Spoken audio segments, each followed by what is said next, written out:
A gravação foi iniciada. Bom dia, estamos iniciando a sessão de julgamento da Terceira Câmara Julgadora do Tribunal de Impostos e Taxas de São Paulo. Hoje é dia 19 de outubro de 2022. Temos 4 processos na pauta.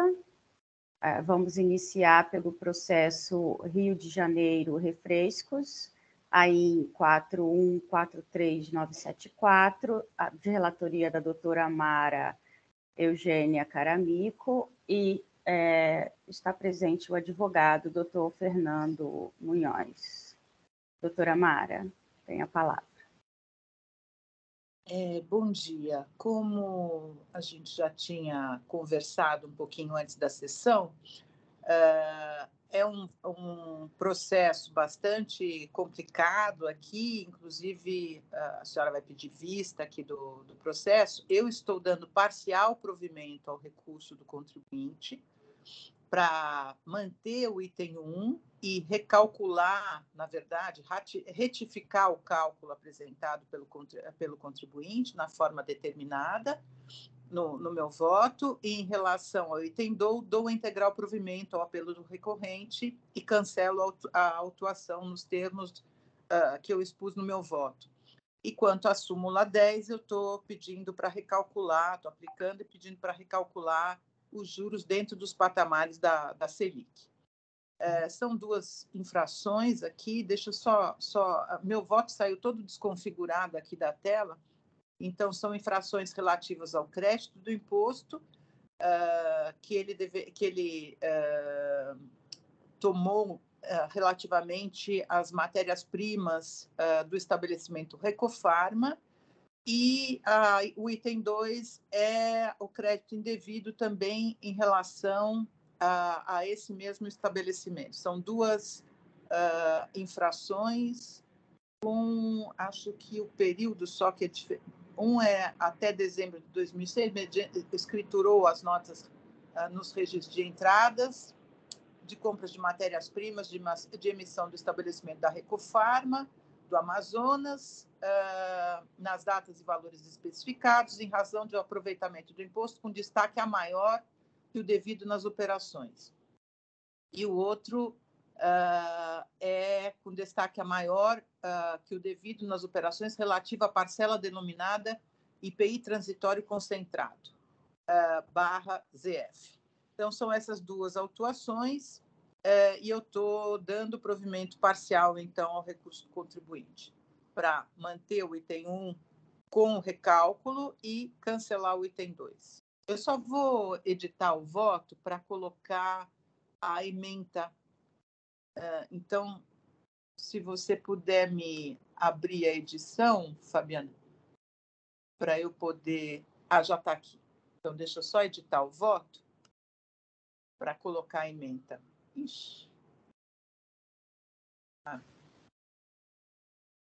Ok, obrigada, doutora Mara. Doutor Fernando, então, enquanto a doutora Mara registra o voto, como ela já adiantou, eu já tinha conversado com ela e eu vou solicitar vistas nesse processo, então fica a critério do senhor. O senhor pode realizar a sustentação oral hoje ou deixar para realizar a sustentação oral no retorno das vistas desse processo.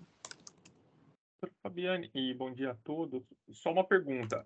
Se eu fizer a sustentação hoje, no retorno eu poderia fazer novamente, porque vai ter a composição diferente, né? Porque o Dr. Belmar vai estar presente na próxima, né? É que eu não sei se já vai retornar semana que vem, que o Dr. Sérgio participaria novamente. Não, semana que vem não. Semana que vem, com certeza, não retorna. O prazo para vistas é de 15 dias, então deve retornar somente no mês que vem. Então, realmente, o doutor Belmar deve estar de volta. Então, o senhor pode fazer hoje, se assim desejar. Se quiser fazer mais resumido e deixar para fazer mais completo quando retornar, pode Isso, ser. eu acho que eu prefiro, considerando essas circunstâncias, só para deixar também assim bem claro aqui a posição, e como nós dissemos que o processo é bem complexo, e também aí a senhora já adiantou esse pedido de vista, mas eu acho que é importante fazer aqui algumas considerações. O que nós temos aqui? Trata-se realmente de operações envolvendo aquisição de produtos de um fornecedor localizado na Zona Franca de Manaus, mas aqui nós não estamos naquela discussão que inclusive já houve apreciação pela Câmara Superior naquela sessão temática que envolve a desconsideração total dos créditos que foram aproveitados com aquela acusação de que haveria o destaque nas notas fiscais do fornecedor localizado na Zona Franca de Manaus, mas que não teria ocorrido o recolhimento lá. A discussão aqui, ela na verdade houve, primeiro, a fiscalização, ela parte totalmente de informações obtidas junto à Receita Federal, e aí aqui já é um primeiro ponto que nós questionamos o próprio trabalho que foi desenvolvido no auto de infração, porque o auto de infração ele acaba se contentando tão somente com algumas informações que a Receita Federal teria obtido em fiscalizações relacionadas ao IPI, e não se deu ao trabalho de ir mais a fundo e de também buscar elementos para tentar sustentar as suas acusações. E além disso, o que nós vamos perceber? Que as duas parcelas que foram objeto de glosa, como já adiantado pela doutora Mara, são duas parcelas que, na verdade, dizem respeito ao preço praticado efetivamente nas operações. E aqui a acusação não é que o crédito aproveitado ele seria indevido por conta de benefício fiscal concedido pelo Estado do Amazonas ou algo nesse sentido, mas sim uma acusação de que os preços praticados nas operações seriam maiores do que os efetivamente pactuados entre as empresas. E aí eu vou explicar o porquê. Nós temos aqui que nós chamamos a primeira acusação, que seria uma escrituração de crédito a maior de um item que é escriturado na ECD da contribuinte, chamado de PV concentrado, que é o seguinte: a empresa ela tem um sistema de controle de custo dos insumos que ela adquire, que é o chamado custo padrão. E nesse custo padrão, ela tem sempre um valor pré-determinado que ela já contabiliza os valores dessas matérias-primas que ela adquire. E sempre que há essa aquisição, e no caso nós estamos falando do concentrado para uma empresa que fabrica os produtos Coca-Cola, que são os concentrados, é o principal insumo, e ela adquire esses insumos com bastante frequência, ela sempre registra na sua contabilidade, no seu estoque, mediante esse custo padrão. Ocorre que no final do mês, ela sempre faz o que ela chama desse ajuste desse PV concentrado, que está relacionado à variação de preços entre o custo padrão, que ela já tinha escriturado na sua contabilidade, e o custo efetivo que ela teve de desembolso naquele período de apuração. Ou seja, e nós mostramos isso nas nossas defesas, também tomando como base até as próprias notas fiscais que a fiscalização utiliza para tentar demonstrar o oposto, que é, se você adquire, por exemplo, aqui um produto e ele estava lá como custo padrão de 100, ele inicialmente ele vai estar na ECD como o valor de 100 de aquisição, por conta dessa padronização que é feita, mas ao final do período de apuração, o que a recorrente ela observa? Olha, eu gastei efetivamente 100 para adquirir aquele produto? Se a resposta for sim, não tem nenhum ajuste que a ser feito. Porém, quando há a aquisição desse produto, seja por um valor maior que esse 100, imaginamos aqui por 120, ela faz esse ajuste nessa rubrica chamada de PV concentrado TCC, que é justamente para refletir na sua contabilidade, no controle do seu estoque, o preço que ela efetivamente desembolsou para a aquisição daquela matéria-prima. E aí aqui, essa questão envolvendo o controle do registro desse custo de aquisição dessa matéria-prima, ela em nada ela afeta o ICMS devido na operação e, por consequência, o crédito que é escriturado. Até porque o crédito que a Rio de Janeiro Refresco escritura é aquele destacado na nota fiscal e que está calculado diretamente com o preço que ela desembolsou para a aquisição daqueles insumos.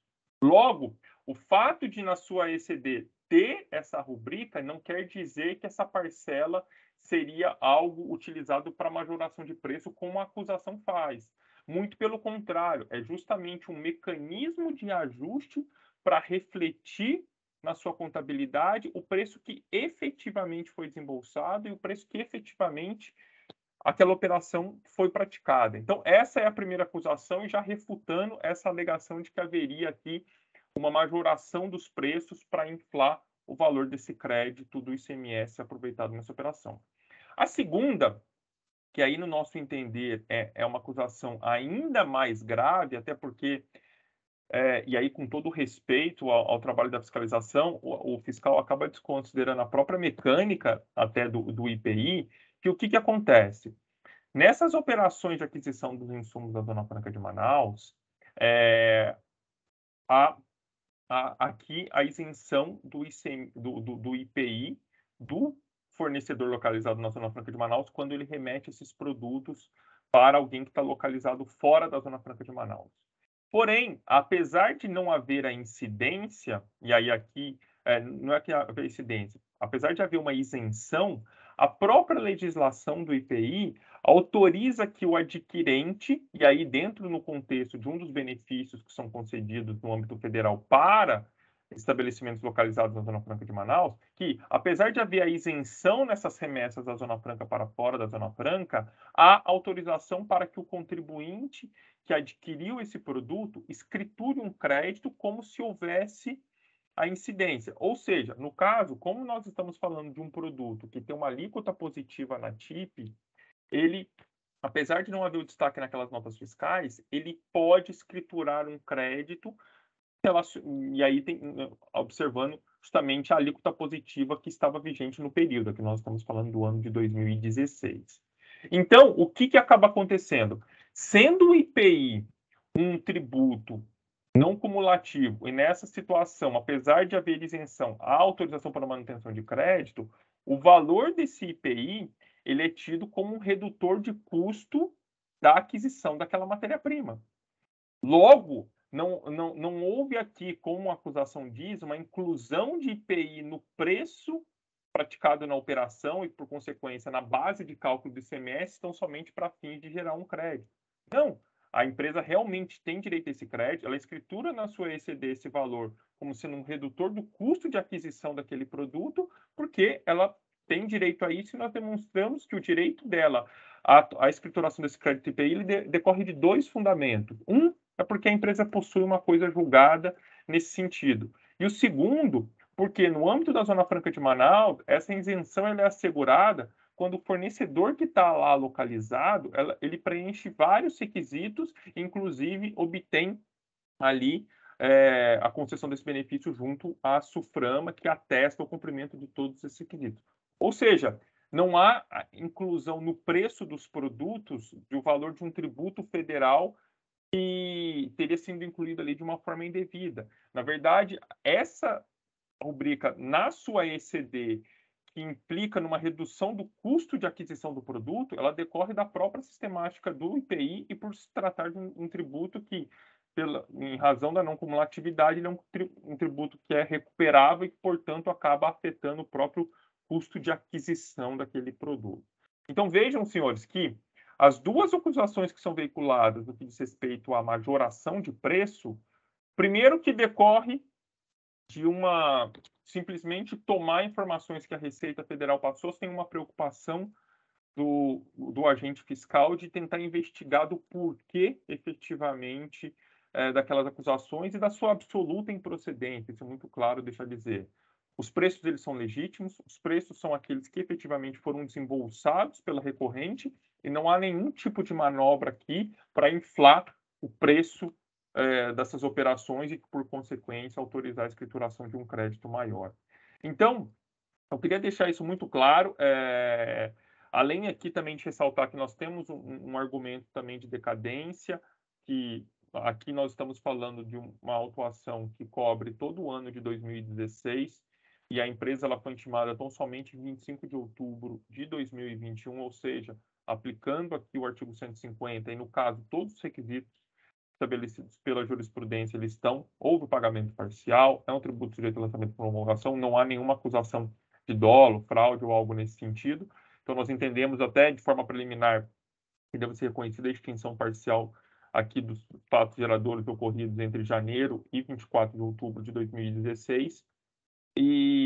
Bom, e com relação ao mérito, só para então já adiantar aqui qual que é a matéria de discussão e também trazer subsídios aqui para que possam ser considerados, aí a senhora vai pedir vista e também para que os outros jogadores também já possam ter ideia de qual que é a matéria aqui em discussão. Eu agradeço a atenção dos senhores e também me coloco à disposição para qualquer esclarecimento de fato aqui que possa fazer necessário. Obrigada, doutor Fernando. Alguém tem algum questionamento ao patrono? Doutor Eduardo, representação fiscal. Não, nenhum questionamento para o advogado, não. Doutor Bergamini. Nada, presidente. Doutora Mara. Não, presidente, obrigada. Doutor Sérgio, já... Não. Cabeça aqui não. Não, Obrigada, doutor Fernando. Então, o processo saiu em vistas, tá? Então, mês que vem, retorna para alguma sessão aqui da Câmara. Obrigada pelos esclarecimentos. Eu que agradeço, desejo uma boa sessão e um bom dia a todos. Obrigada, bom dia.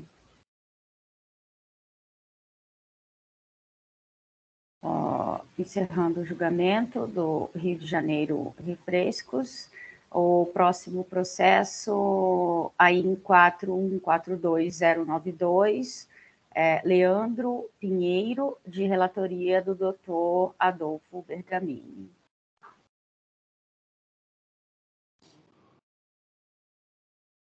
Fabiano, você pode abrir para mim para eu fazer a edição?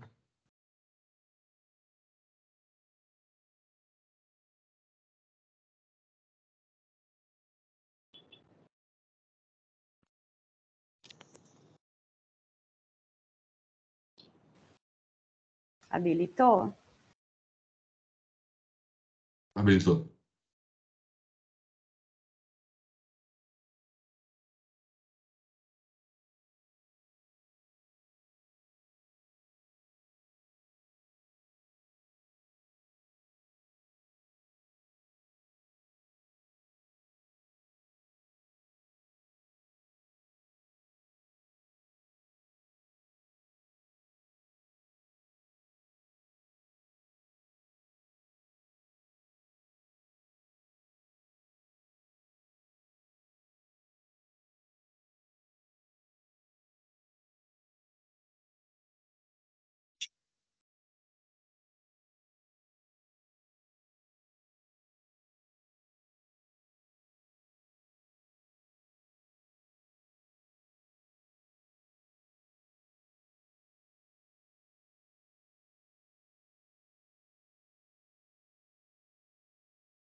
Bom, eu já fiz o registro do voto.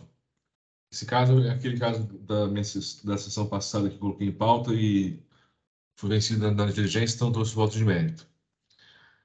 O contribuinte ele foi excluído do Simples Nacional por exceder o número de mercadorias em estoque. E aí foi feito o procedimento do artigo 509. Na defesa, o contribuinte diz o seguinte: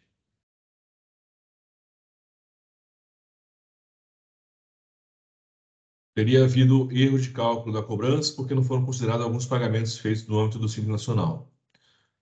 Esse argumento eu afasto, por entender que, embora tenha sido vencido nesse ponto, mas foi a maioria da Câmara que entendeu na sessão passada, essa consideração dos pagamentos já estaria na planilha de folhas 9, os valores pagos ao Simples Nacional.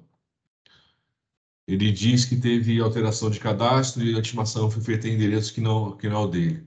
Nesse ponto eu afasto, porque tem assinatura de recebimento da intimação e, além do mais, o principal é que as comunicações também foram feitas via DEC. Então, a ciência dele é incontestável, seja pela ciência física, mas também, principalmente, pela ciência eletrônica, que é o meio atual de se fazer intimações aos contribuintes. Ele coloca alguns elementos para sustentar que o desenquadramento do Simples foi indevido. Ele fala que, na época de pandemia, ele fez compras de mercadorias e não fez as vendas que gostaria de ter feito porque estava em lockdown, então não tinha cliente, não tinha mercado, e ele, então, não pôde fazer as vendas. O fisco invocou o artigo 84 da Resolução do Simples Nacional 140 de 18, e ainda o dispositivo da Lei Complementar 123, para dizer que os estoques foram superiores a 80% dos ingressos de recursos do mesmo período. Isso seria um motivo de desenquadramento. O que eu digo é que o Tite não é competente para falar sobre enquadramento ou desenquadramento do Simples Nacional, tem um processo próprio para isso, ele não apresentou impugnação nesse processo próprio, e o desenquadramento atualmente é fato consumado.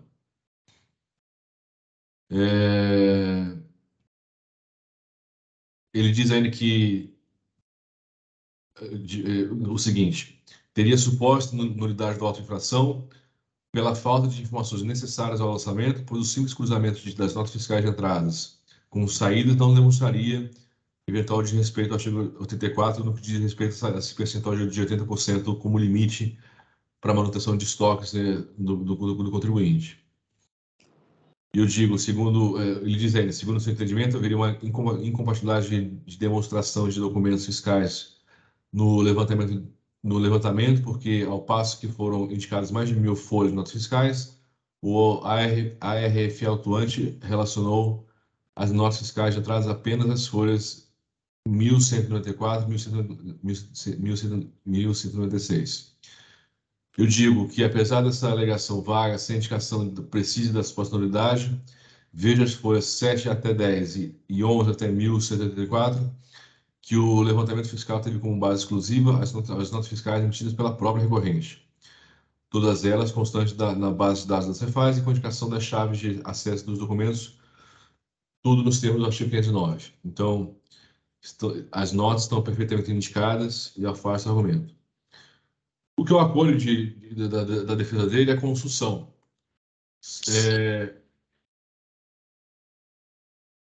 São duas as infrações fiscais do auto-infração. Primeiro, deixar de pagar no ICMS do montante de R$ 670 mil, referente à diferença de ICMS apurado segundo as regras do regime periódico de apuração e o do Simples Nacional.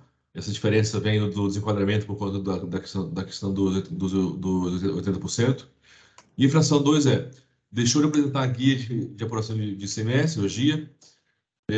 O período da falta de apresentação da guia, da GIA, é o mesmo período da falta de pago de imposto, em razão de ter sido desenquadrado do Simples Nacional. Então, o fisco fala que ele, pelo desenquadramento, ele deixou de pagar ICMS e deixou de apresentar guia GIA, guia de apuração de ICMS. Como a infração 2 decorre da infração 1, eu aplico a consunção. Jurisprudência mais do que pacífica na superior, firmada lá quando dos julgamentos dos vários autos de infração do Pão de Açúcar. Então, eu aplico a consunção. Dispositivo, conheço do recurso ordinário e dou-lhe parcial provimento para manter a condição fiscal do item 1 e afastar o item 2 com base no princípio da consunção. É como voto. Obrigada, doutor Bergamini. Alguma consideração? Doutor Eduardo, representação fiscal. Obrigado, doutora Fabiana. Em primeiro lugar, eu queria render homenagens aí ao excelente voto do doutor Adolfo. Só a representação fiscal, ela só tem um entendimento divergente no sentido da construção dessas duas infrações, porque as duas são fatos distintos, né? Uma delas seria a falta do pagamento, que se dá principalmente na falta de registros nos livros, né? E a GIA seria a mera declaração disso. São obrigações distintas do contribuinte e não tem óbice no parágrafo 3º do artigo 85 da Lei 6374, né? Mas é só essa observação que a representação gostaria de fazer agora. Obrigado. Doutor Eduardo deseja registrar a manifestação no sistema ou não há necessidade? Não há necessidade. Ok, obrigada. Doutora Mara? Nada, obrigada. Eu acompanho o doutor Adolfo. Doutor Sérgio? Não, nenhuma observação. Eu também acompanho o doutor Bergamini, inclusive já julgamos aqui na terceira Câmara nesse sentido, entendimento também da Câmara Superior, como ele mencionou no voto, então eu também acompanho.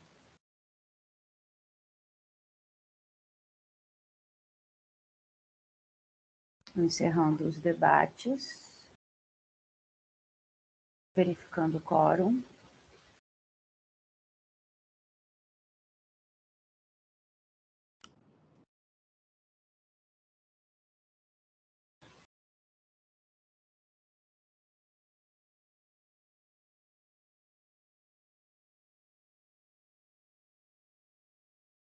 Iniciando a votação.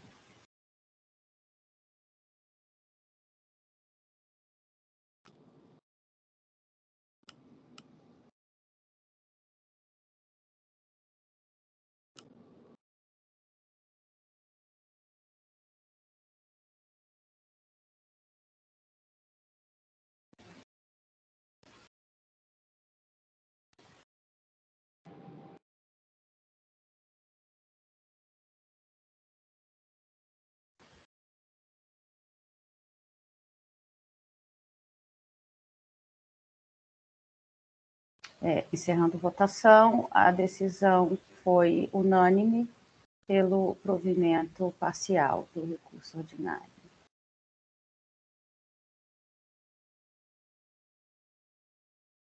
Encerrando o julgamento.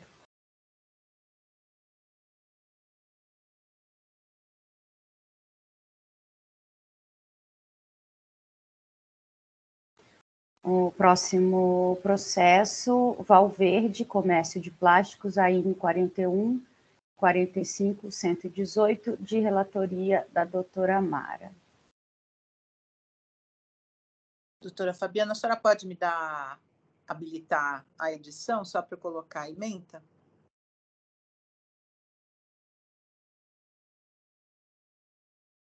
Habilitou? Habilitou, obrigada. Na verdade, esse caso é muito simples,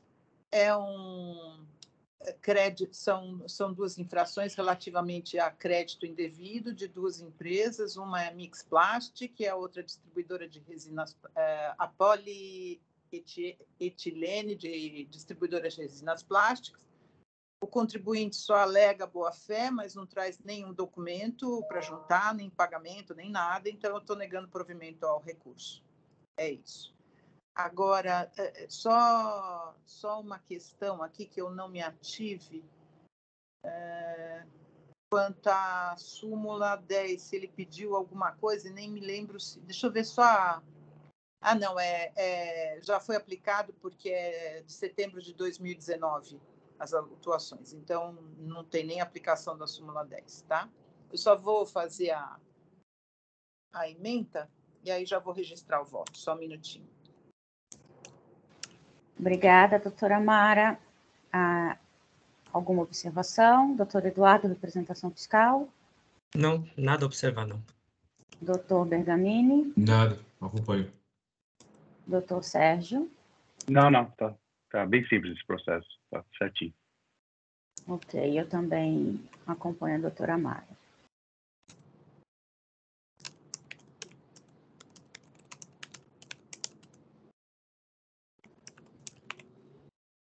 Só vou registrar aqui.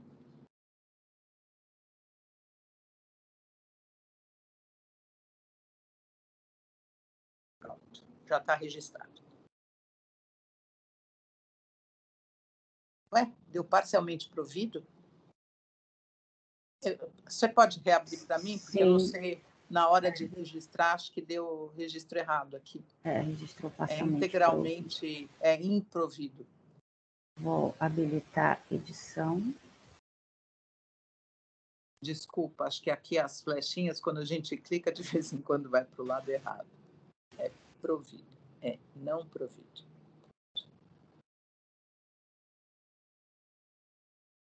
Pronto, agora está certo. Sim. Não provido. Encerrando debates.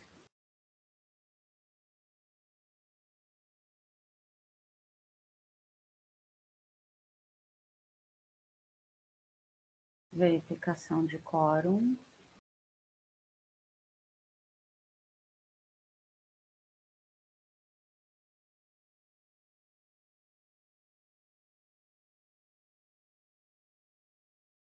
Iniciando votação.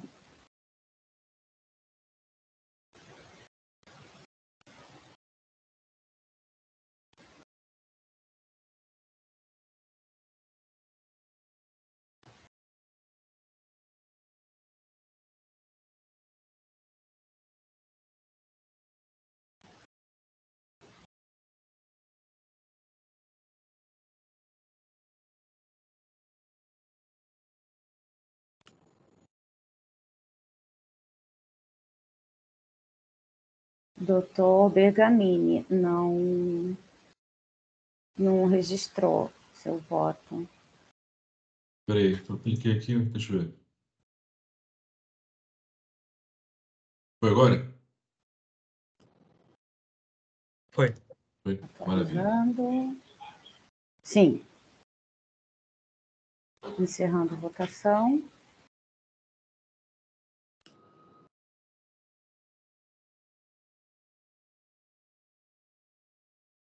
Decisão unânime pelo não provimento do recurso ordinário, encerrando o julgamento.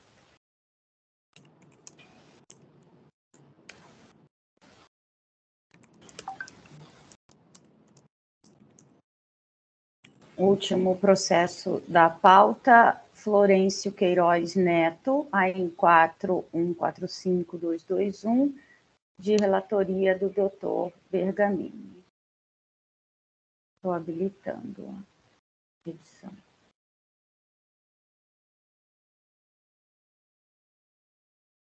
Habilitou?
Tá sem som, Bergamini.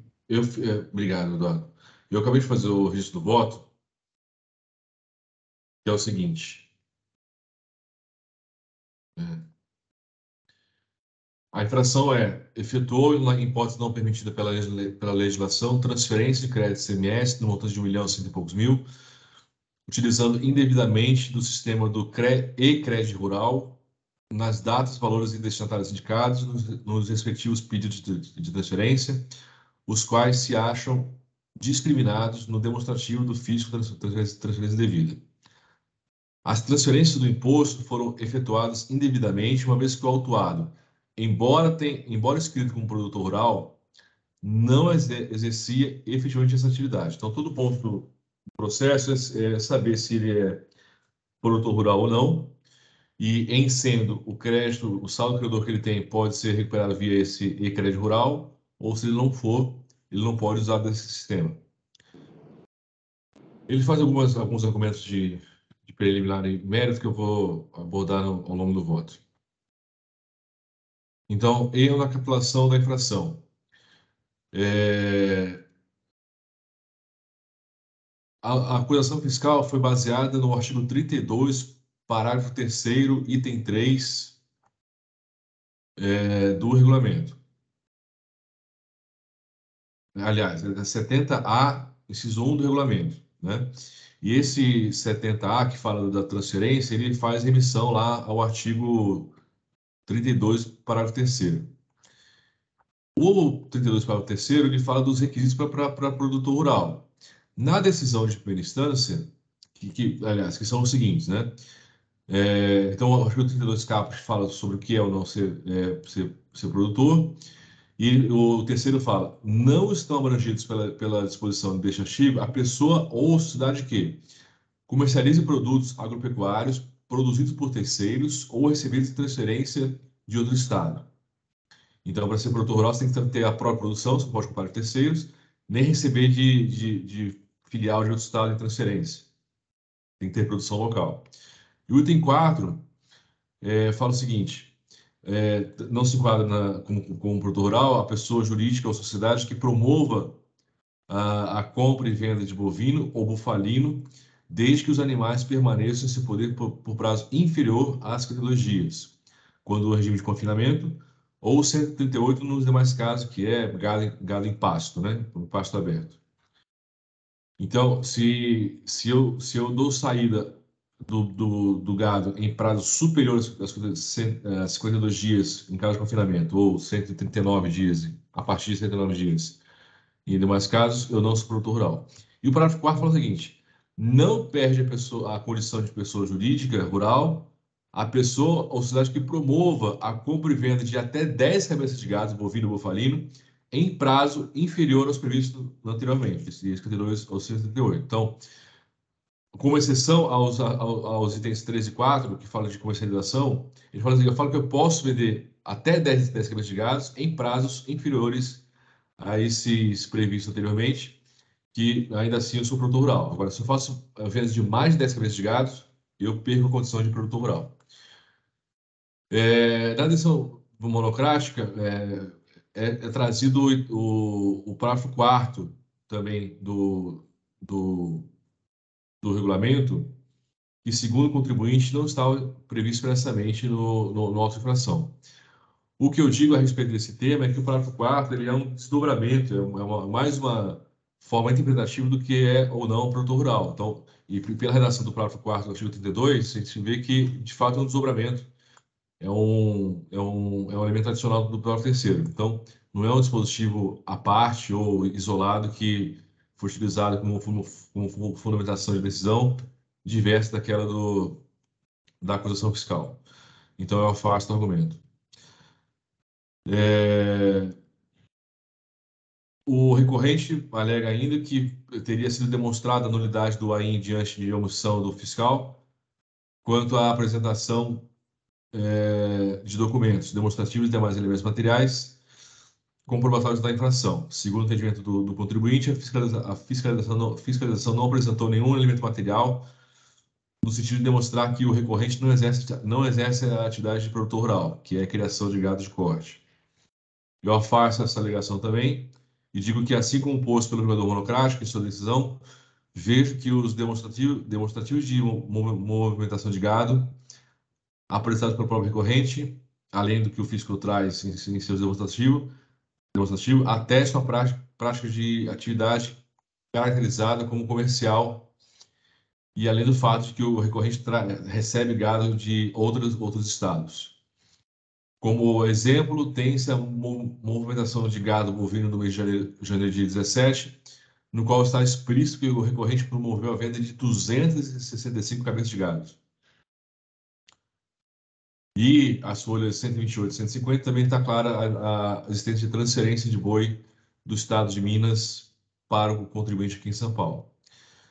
Então, os elementos materiais que comprovam a descaracterização da condição de produtor rural estão presentes nos autos.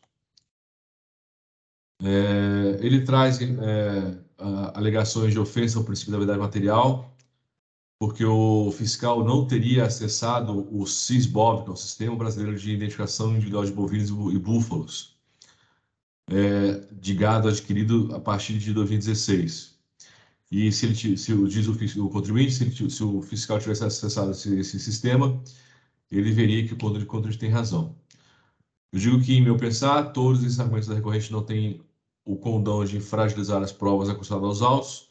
Como exposto, o fiscal atuante apresentou documentos e demonstrativos evidentes que comprovam a infração imputada à recorrente, que, aliás, não contraditou diretamente o demonstrativo elaborado pelo fisco, tendo se limitado a alegar que os documentos não teriam sido corretamente considerados.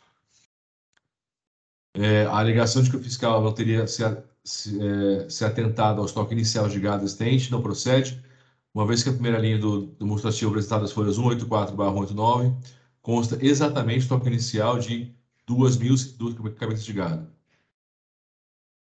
Então, com base nesses argumentos, eu afasto o que o contribuinte traz em sua defesa. Ele fala que teve a ofensa ao contraditório pela defesa. Eu afasto que a infração está caracterizada, e, inclusive, ele se defende adequadamente. No mérito, eu trago de novo quais são os requisitos, segundo os parágrafos 3º e 4º do artigo 32, para a pessoa ser ou não produtor rural. E eu digo que o contribuinte não preencheu 2 requisitos, que é não trazer gado de fora do estado e não vender mais de 10 cabeças de gado nos prazos de 52 dias ou 138 dias, a depender do regime de criação, se confinamento ou não. Então, pelo fato de ele não preencher esses 2 requisitos, eu digo que ele não pode ser tido como produtor rural, e em não sendo produtor rural, ele não pode se valer do sistema lá do e-crédito rural. E se ele não pode se utilizar do sistema, a transferência é indevida, do crédito indevido. Dispositivo, face ao exposto, conheço do ordinário e nego o provimento para manter intacta a decisão de primeira instância. É como voto. Obrigada, doutor Bergamini. Doutor Eduardo, representação fiscal, alguma consideração? Não, nenhuma consideração. Doutora Mara? Doutor Sérgio? Não, está bem claro que ele não se encaixa na situação de produtor rural, está bem claro mesmo. Ok, eu também acompanho o doutor Bergamini, encerrando os debates.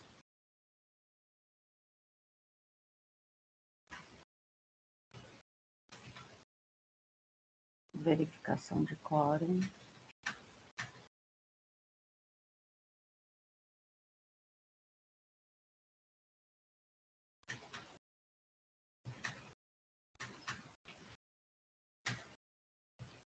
Iniciando a votação.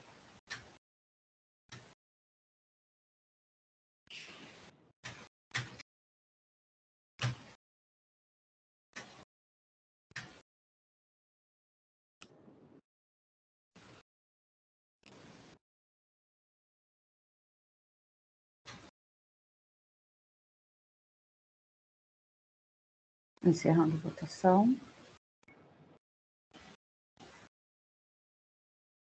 Encerrando o julgamento.